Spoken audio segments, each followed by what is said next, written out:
Hello, thank you for tuning in to the Katy Show. And one more day until Friday, so that's great news. This is my Friday since I'm still technically in college. But anyway, that's not for very much longer, so I'm just kind of, relishing in that right now. So happy Thursday to you all. One more day till Friday. And this is the Katy Show, as always, addressing the indoctrination of the nation. Remember, you can follow us and subscribe to our YouTube channel at Fetch Your News for all of our video archives. You can buy merchandise on fetchyournews.com, like these beautiful coffee cups, these mugs. And you can follow me on Twitter at katyfyntv.com. And you can also follow Twitter at fyntv for the whole channel. And so anyway, we were talking about Metro 2033, and that's a book about the post-apocalyptic world after a nuclear war in Russia. And the people depicted in the book that was made into a video game and will be made into a Hollywood movie, if not already, I don't believe it has yet. They are living in the metro stations underground, away from the mutants created by the nuclear war and left from the nuclear war and the monsters left from that debris.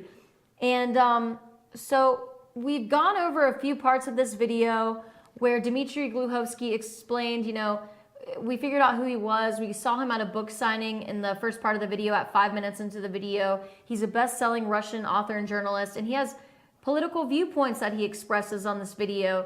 He discusses the use of TV for propaganda, which I express my belief that yes, the TV is used for propaganda, obviously, but we have to emphasize that it's certain networks, certain production companies, and record labels that utilize the TV to get their propaganda through the mass media, through the TV. So let's remember, TV is a apparatus for propaganda, but not necessarily a propaganda machine.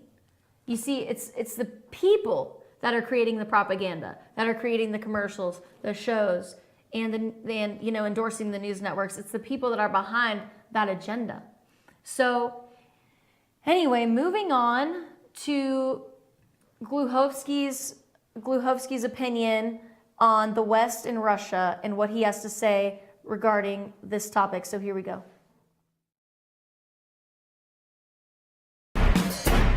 When Russia opened up, it was very pro-Western in the 90s. Russia was very charmed by the Western culture, especially by the American popular culture. And there was a craze for the Western music and the Western literature and the Western clothes, and everything. But the love affair between America did not last long. I have a feeling that in many ways the current Russian anti-Western mood is engineered. It's engineered because the West is asking the Russian authority to play by the Western rules, which is transparency and rotation. And the Russian rulers do not want to rotate. They want to stay in power forever. Putin is able to stay in power with the help of young people like Lisa, a 19-year-old student at Moscow State. So, as you can see, the Russians were charmed by Western culture. We saw images of Michael Jackson and other musicians. And he even said verbatim, Dmitry said verbatim, author of Metro 2033, he stated that he was charmed by Western culture in the 90s, the music, the literature, the movies, but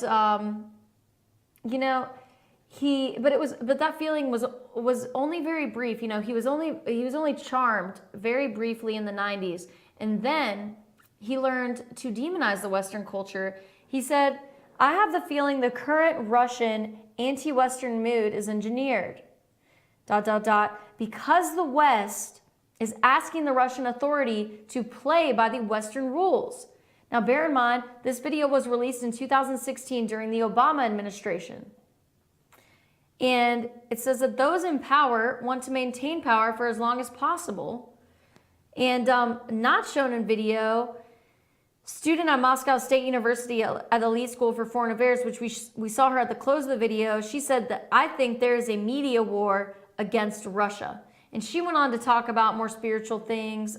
So I definitely recommend you to tune into that video if you'd like to hear more from a millennial perspective in Russia, because she does give that millennial perspective. It just didn't tie in directly with our show today. So please, yeah, check this video out if you'd like more information on that. That was Dmitry Gluhovsky, his book signing in Metro 2033. So you can check that out on YouTube, of course. Now, we are getting back into discussing what relates to the Rothschilds. And we are going to talk about exactly how the Federal Reserve operates and why it is a problem. Now, I'd like to title this segment, "Is It Just an American Dream?" So, let me give you a crash course on banks, and then we'll get into the Federal Reserve here. So, first question, how do banks make money? Here's your answer. Banks make money by debt that people owe to them and loans they give out on which they make interest off of when they're paid back to them. Selling debt, example, due to bad credit rates, giving away money they don't have, too much credit given, too many loans given. That's where they get into the problem area. Now, the process of getting this money, banks get money from the Federal Reserve. The Federal Reserve gets money from who? What does the Federal Reserve get money from that the national banks, borrow from? Well, the banks, they loan money to the Federal Reserve. Well, the banks, they loan money to the people, and the interest they get paid back on, so they make money off of interest. But the Fed continues to profit on loan interest and keeps creating more money. So the banks borrow money from the Feds. The banks make money off of interest, and they make money off of selling debt. But you see, it's a perpetual cycle of demise, because the Feds, they have to get paid on interest, and they're not getting back the money that they put out there. So what they're doing is they're just creating more money and devaluing our currency. So privacy, the aspect of privacy in this, no one is allowed in the Federal Reserve. No government, no citizens, but yet it's said that it's not a private entity on official government websites. But the strange part is that no one in the government is allowed in, and no citizens are allowed in. So in what way does this serve the public interest? It sounds like we may be being lied to, because the Federal Reserve is private and it has shareholders. There's no government allowed in there. There's no citizens. No one really knows what's going on in there except for the private shareholders. Now, we're going to get into talking about fractional reserve banking. Now, fractional reserve banking is where it all changed. Fractional reserve banking is where we stopped being insured by gold and silver and started being insured by a promise from the government. So Federal Reserve banking started with gold. Gold was labeled as valuable. So then people began trading gold and not goods for what they needed to buy things.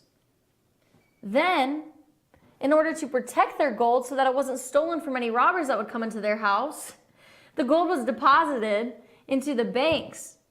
And in exchange for this gold, the bankers gave them pieces of paper that were IOUs. And the bankers said, you can come back and redeem your IOUs at any time, and we'll have your money safe and sound here at our bank. But after the bank gave out too many loans of other people's gold, and they made money off of it, and they profited off of it, and they took gold for themselves and made new investments with that gold, and maybe made new banks elsewhere, there was obviously not enough gold to give back to their IOUs. So, obviously, like I said, the bankers took a large cut of gold for themselves. So now money is just created. And that's what the Federal Reserve does. They just create money. They have the right to say, we don't have enough to give back to the banks. They don't have the money that they owe us, so we're just going to make more. And by doing that, we're devaluing money. And but that's all we have to do, because the Federal Reserve and the system of federal banking owns the world. And you know, by the looks of this video, every nation, every state, every pertinent state right now in terms of power in international relations is indebted to the Federal Reserve. Now, we'll be right back with more information on this after a quick commercial break. So please stay tuned in. Remember, you're watching the Katy Sassine Show only on FYNTV.com. And you can follow me on Twitter at KatyFYNTV and email me at Katy@FetchYourNews.com. Hope to see you when we get back.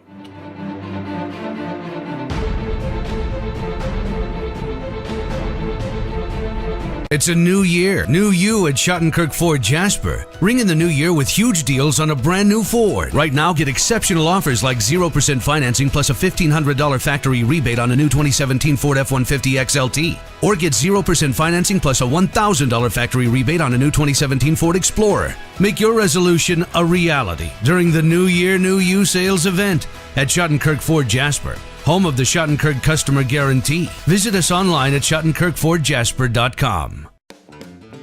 Ace is your helpful place for paint and home goods, tools, outdoor living, and lawn equipment. But did you know Ace Hardware of Blue Ridge is a little bit more? We have hunting rifles and accessories for your next hunting trip. We have Amish furniture imported directly from Ohio. And we have Ace Custom Woodworks for all your custom wood project needs, from cabinets to artwork. Ace Hardware of Blue Ridge. We have your new house in stock. Hi, I'm Rhonda the Mattress Lady, and this is my husband Gary, owners of Mattress Overstocked in LJ next to Walmart. And we want to earn your business. From the time you walk in our door to the time we deliver your new mattress to your door, you will see the difference. Our selection and prices are the best in North Georgia, and customer service is our top priority. So y'all come on in and let us help you find the right mattress at the right price. That's Mattress Overstocked in LJ next to Walmart.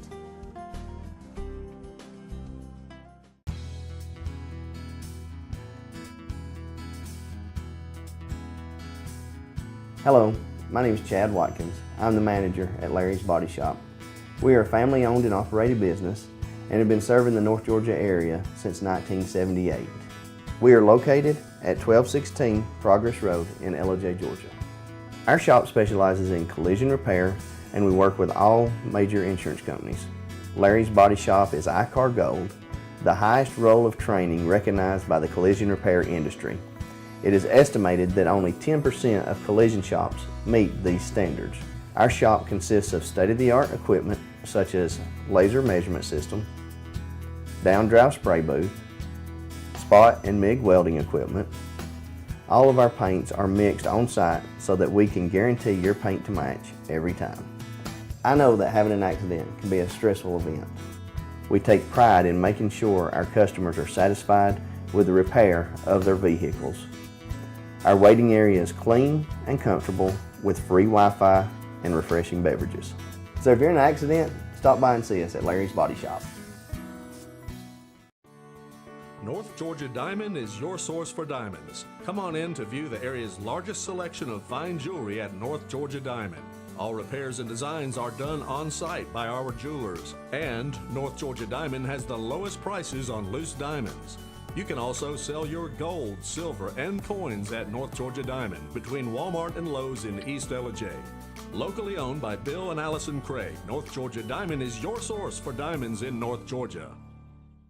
Better days ahead. At Days Chevrolet in Jasper, we make everything better. It all starts with a huge new Chevy selection. Then we heap on the discounts to make sure your Chevy price is the lowest you'll find anywhere. And if you like great customer service, you'll love it at Days. Bigger selection, lower prices, easy financing, and great customer service. Your better day is just ahead at Days Chevrolet in Jasper, where new Chevys cost less. Better days ahead, Days Chevrolet. Find new roads.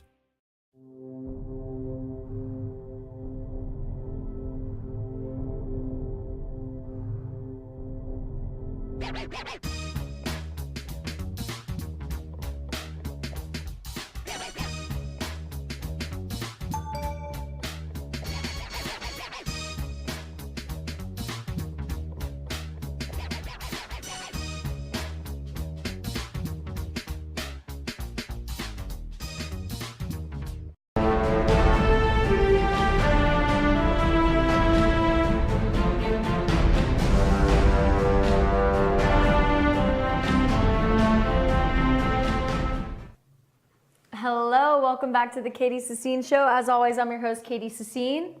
So I've got a treat for y'all today. I've got a surprise for all the fans. We get to watch a little bit of a cartoon today. It's an educational cartoon titled The Federal Reserve and the IRS Animation. And the person that posted this said, the American Dream, the name of this video, is a 30-minute animated film that shows how you've been scammed by the most basic elements of our government system, aka the Federal Reserve and the system of banking. So let's check it out. I told England that Napoleon won. The Red Shield bankers in London pretended that England was doomed and started selling their English stocks. The English went into a selling frenzy to get rid of worthless English money. But the English won, right? Of course they won. But it was a trick by Red Shield.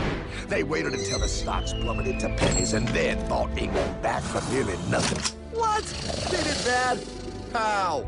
When the English leaders found out, they had no choice but to give themselves over to the Red Shield. Their money was gone, and they were slaves to the Red Shield war debt. Since that time, the English have been paying their national taxes directly to the Red Shield private bankers. The people have no idea.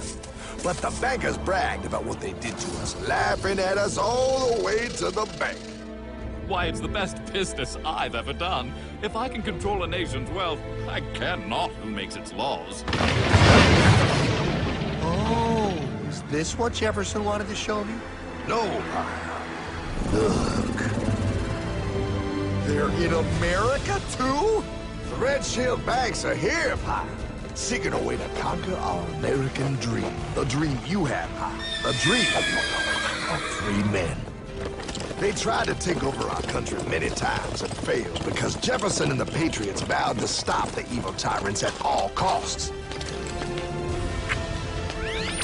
By authority of eternal God, he would not let the bankers win here. To preserve our independence, we must not let our rulers load us with perpetual debt. We must make our choice between economy and liberty or profusion and servitude. Wow. I place economy among the first and most important of Republican virtues, and public debt is the greatest of the dangers to be feared.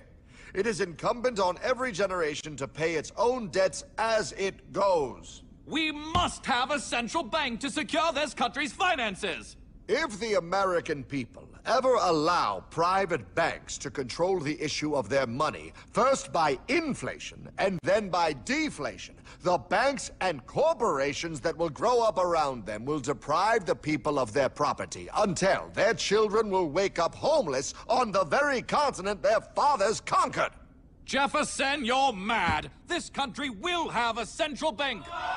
Who's that? America's first Secretary of Treasury, Alexander. So, do I have to spell it out for you? Who are the Red Shields? The Red Shields are the R-O-T-H childs, the Rothschilds. R-O-T-H-S. There's no C. There's no C. R-O-T-H-S, Rothschilds. So Roths, I didn't feel like spelling child. So the Red Shields are the Rothschilds. That was their family crest. And apparently, we're all indebted to these people. And God only knows what they plan to do with us. Because, you know, right now they've got, 50% of all the wealth in the world, these private bankers. So that's a little intimidating. I mean, let's not lie. I mean, I'm a very confident person, but that's intimidating. I mean, let's be honest. So, the Napoleonic Wars. What is so important about the Battle of Waterloo? During the Napoleonic Wars, this was the war against England, which of course England won. So the video refers to rich bankers from Germany that funded both sides of the war, aka the Rothschilds. English won the war, but an evil courier working for the Rothschilds got to England with the news first. And the courier told England, the government, that Napoleon won. Why did he do this? The bankers of London pretended Napoleon won and that England was doomed, so that everyone began selling their English stocks. So the English got rid of their English money as quick as they possibly could, because as far as they knew, their market was plummeting. then the bankers, then the Red Shields, the Rothschilds, the system of central banking bought England for next to nothing because the stocks lowered to pennies. After everyone sold their stocks in the market, the values plummet. We know that. The more we invest in the stocks, the more better off we are. The more we take out of our stocks, the weaker the stocks are. So the English government became indebted to bankers. And just as the video pointed out, they're here in the US as well. And we saw the animation of Thomas Jefferson speaking out against the bank. Thomas Jefferson was a patriot. The governments have become enslaved to bankers. It is an epidemic. It's a huge issue. The government became slaves to the private bankers. The bankers continue the evil cycle all over the world. And America exists to prevent these private bankers from taking over, but they're still infiltrating us. And now they've gotten so twisted into our system of regular politicians that now Trump is trying to drain them out, but he can't tell which is which. It's so hard to tell at this point who's on what side. So America exists to prevent this, but we are still threatened by it on a daily basis. Thomas Jefferson and the Founding Fathers, as we saw in the video, vehemently spoke out against the bankers. Now, why don't we? Andrew Jackson's, aka Old Hickory's, last words were, "I killed the bank." Andrew Jackson died with his last words saying, "I killed the bank," is that I killed the Rothschilds. Well, now they're back. And it's our job as Americans to get them out, to get them back out, so we're not indebted to this private group of dictators. I mean, these guys are the dictators. Now, what I really want to go over is the faces on US currency. Because it just goes to prove how, yes, so there we see the faces on US currency. Now, this just goes to prove how bad the bankers, the Rothschilds, the Federal Reserve, whatever you want to call them, the central banking system, rub it in the Founding Fathers' noses that we're indebted to them. They put Washington on the $1 bill. He was against them. And on the $2 bill that's not shown, they put Thomas Jefferson, a patriot. They put Thomas Jefferson on the bill. Then we've got Abe Lincoln, $5 bill, Andrew Hamilton on the $10 bill, Andrew Jackson, whose last words were, "I killed the bank," is on the $20 bill. On the $50 bill, Ulysses S. Grant. Thank you for all your services, Ulysses S. Grant. And on the $100 bill, Benjamin Franklin. All these guys, Founding Fathers, from what I know, against the banks. But now they're the face of the banks. Now, if that's not mocking our Founding Fathers, then I don't know what is. I mean, maybe it was with all due respect, but I find it mocking. After knowing what I know about the Federal Reserve, I find it mocking. So the bankers, there's so much secrecy in this, and the reason that you and I haven't heard about this from in school or anything like that is because the bankers want the people to believe that they control the banks. They want the people to think that the bankers are in control of everything, but they're not. Because when they run out of money, they have to go to the reserve. And when the reserve runs out, they print more money, and then you got inflation. And they call their bank federal. Well, the Federal Reserve calls their bank federal, as we've gone over, to make it seem public, which is another thing they do to keep it a secret that it's a private entity. So there's the secrecy, there's the confusion with the name. They call it a Federal Reserve when in actuality it's private based on the facts and not what state.gov says, even in spite of the contradicting facts they list after saying it's for the public interest. You know, the bankers also, on the local level, want the people to believe that they control the banks. They give you a $250,000 FDIC insurance, which actually is just a promise. And it's not backed up by anything but creating more money, which could devalue the money in your economy. So be careful. The IRS is how our government pays back taxes to the Federal Reserve. And we've been taken over by the banks, we the people. So the government has also used the IRS, has gotten the IRS as an apparatus, created the IRS as an apparatus to make the people pay back the government's debts to the Federal Reserve. Now that's what Thomas Jefferson so vehemently spoke out against. We need to study more on our founding fathers to understand this, people. I highly believe that this needs to be back in our system of public education, really studying what the founding fathers wanted. Anyway, we are running out of time here. I want to thank you for tuning in to the Katy Sassine Show. Remember to subscribe to our YouTube channel at fetchyournews.com and follow me at KatyFYNTV. Hope you have a nice Thursday, and we'll see you tomorrow.